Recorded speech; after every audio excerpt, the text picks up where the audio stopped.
Welcome to the video supplemented instruction of the clinical skill MSMAIDS. My name is Doug Hardikoff and I'm a senior SRNA at Baylor College of Medicine.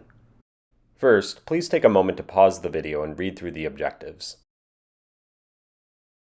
MSMAIDS stands for Machine, Suction, Monitors, Airway, Intravenous, Drugs, and Special. Let's walk through each step, starting with M for Machine. To begin your machine check, simply turn on your anesthesia machine. It takes a few moments for the screen to turn on. After a minute, the machine will display each step you need to perform. If you'd like, go ahead and pause the video to read through these steps. Now, go to the back of the anesthesia machine to open and close the auxiliary oxygen, air, and nitrous tanks. The gauges on these particular tanks won't read correctly as they're empty and for simulation purposes only. In the OR, however, the cylinder pressure should read near 1900 for oxygen and air and 745 for nitrous oxide. Next, test the oxygen flush valve and the auxiliary oxygen flow meter. In the back of the machine, check that the breathing hoses are correctly connected. Ensure that the vaporizers are locked in place, set to 0, adequately filled,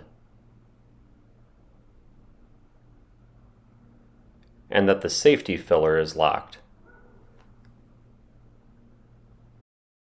Check that the breathing circuit is fully assembled and tightly connected to the anesthesia machine. On the left side of the machine, check that the Scavenger is properly connected and that the flow is adjusted so that the orange float is between the minimum and maximum flow lines. Below the table on the anesthesia machine, check that the CO2 absorbent is not exhausted. If it is, replace the absorbent as shown here.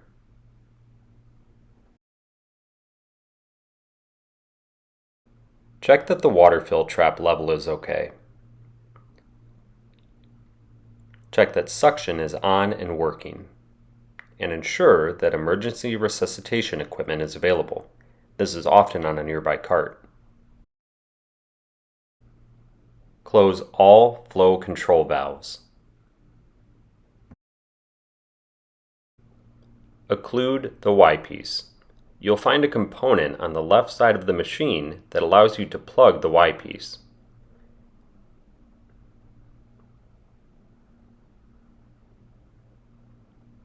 Ensure that the sample line is connected to both the water fill trap and the breathing circuit.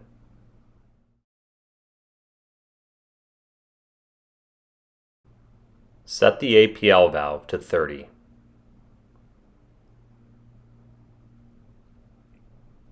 Then press and hold the O2 flush. The pressure should not exceed 45.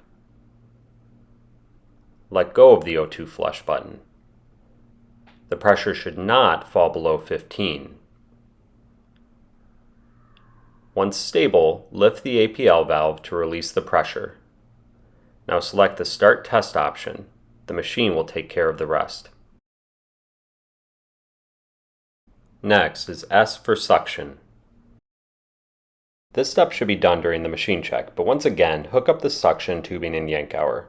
Turn on the suction to make sure it's working. Next is M for monitors. Your monitors include cardiac monitors, a blood pressure cuff, pulse oximeter, and capnography. It's also important to check that the monitor alarms are audible and limits are appropriately set. Now we move on to A for AIRWAY. Make sure you have the right size blade and that the light on it works and is bright. We generally use a Mach 3 or Miller 2.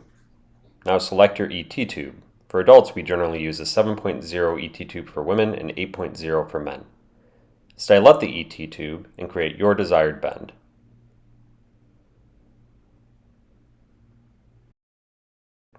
Now inflate the pilot balloon and make sure it holds its volume.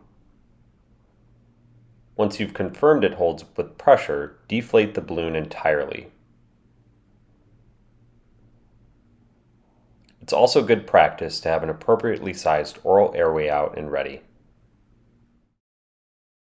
Next is I for intravenous. Make sure you have an IV kit, IVs, a pigtail, and a spiked bag of fluid, most often LR. You may also want extension tubing. We now move on to D for drugs. It's important that you are very careful with this step. Label the syringes for your induction drugs. Be sure that the label does not cover up the measurements on the syringe. The drugs that you'll typically need for induction are 2 cc's of Versed, 2 to 5 cc's of fentanyl, 5 cc's of 2% lidocaine, 20 cc's of propofol, and 5 to 10 cc's of rocuronium. Make sure that the label is entirely filled out.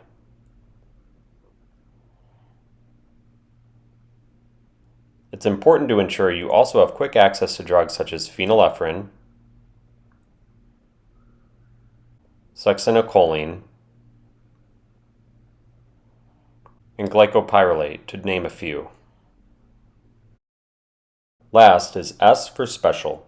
This does not include a video component, as it could include many things such as an A-line, an ultrasound for blocks or anticipated difficult IV, a BIS monitor, etc. Follow these steps and you should be ready to go at the start of every clinical day. Thanks for watching.